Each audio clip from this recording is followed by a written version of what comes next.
Assalamualaikum warahmatullahi wabarakatuh. Apa kabar semuanya? Sahabat kita semua, mudah-mudahan selalu diberikan lindungan Allah, selalu diberikan keberkahan hidup, selalu dijaga oleh Allah di setiap hembusan nafas kita, di setiap detik, di setiap jam dan setiap harinya. Semoga hari-hari tersebut mendapatkan ridho dari Allah Tabaraka wa Ta'ala. Oke sob, jalan-jalan kali ini kita akan menuju ke Purwakarta, sebuah rumah makan yang indah dan memberikan begitu banyak pemandangan ya. Tentu kita akan mengambil atau mengesut dari perjalanan kita berangkat dan balik, sambil kita bercerita tentang kisah-kisah inspirasi ya, sebagai bagian dari nasihat menasihati sesama muslim.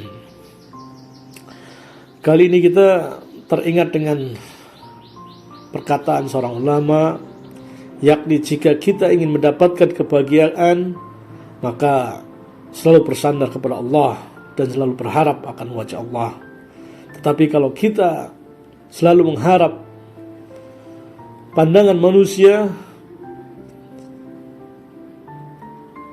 pasti kita akan mendapatkan kesedihan demi kesedihan.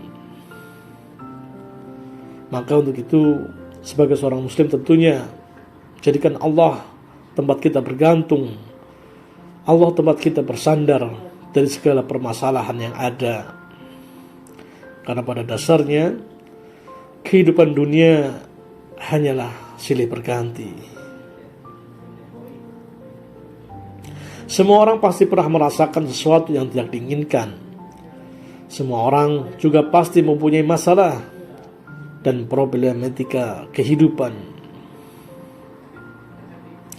Di antaranya ada orang yang hidup dengan bahagia dan senang, di saat yang lain pula ada masalah, keadaannya sedih atau pilu dan lain-lainnya.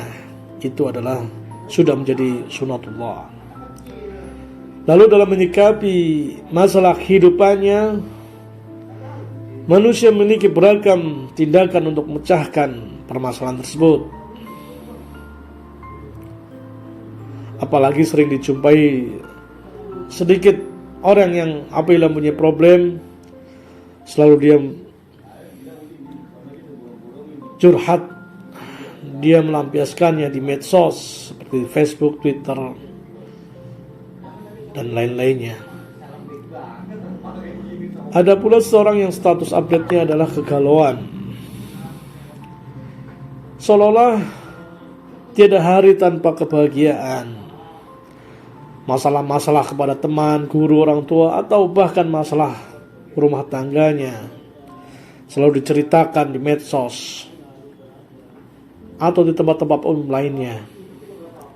Yang paling menyedihkan bila di antara kaum muslimin yang masih saja percaya kepada dukun, peramal atau paranormal, tatkala memiliki masalah lalu dia datang kepadanya, mereka tidak mendatangi para guru, para ulama, atau para tokoh-tokoh yang lain yang mempunyai kapasitas ilmiah untuk menjawab pertanyaan-pertanyaan atau masalah-masalahnya.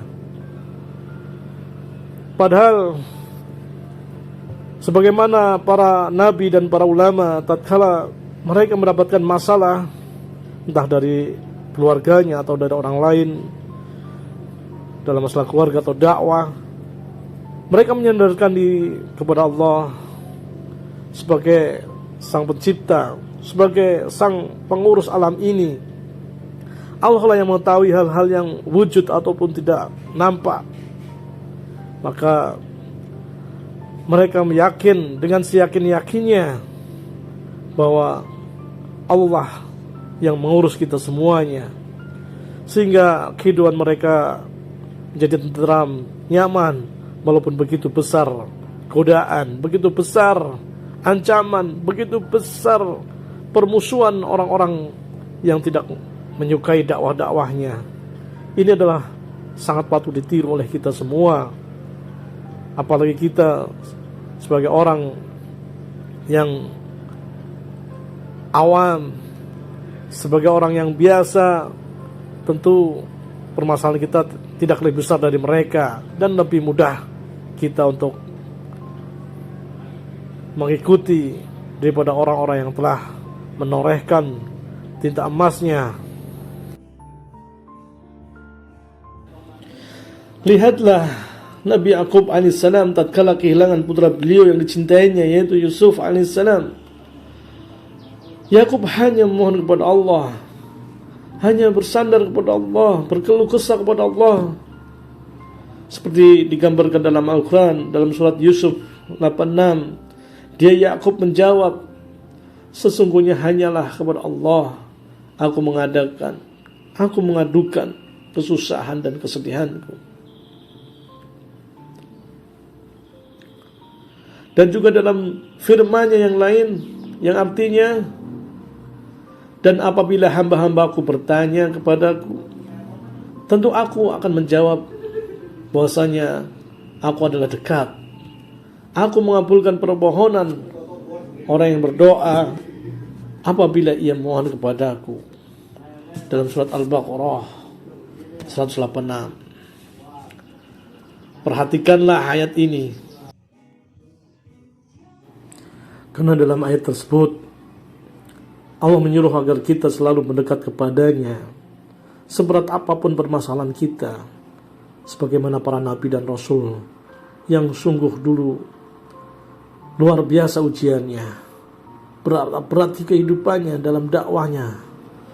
Itulah ujian orang-orang terdahulu. Atau dalam surah Al-Qaf ayat 16 yang artinya kami lebih dekat kepadanya daripada urat lehernya. Itu membuktikan bahwasanya jika Allah saja dekat, sedemikian dekat, maka kita tidak perlu mencari tempat-tempat curhatan dengan mengeluhkan segala macam problematika kepada selain Allah Rabbuna wa ta'ala.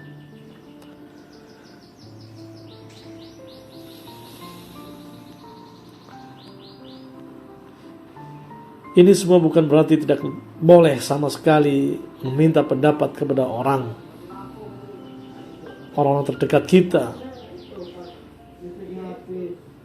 Karena Allah sendiri juga berfirman yang artinya, dan bermusyawarahlah dengan mereka dalam perkara itu, dalam surat Ali Imran 159.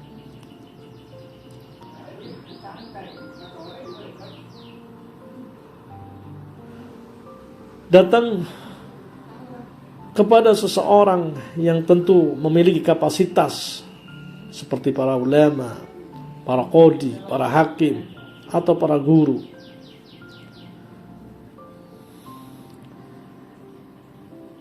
Mereka lah orang-orang yang mempunyai pemikiran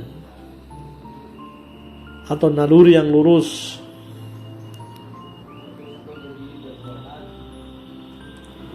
Atau hendaknya kita selalu berdoa kepada Allah, karena seorang muslim punya kekuatan yang besar, yaitu doa.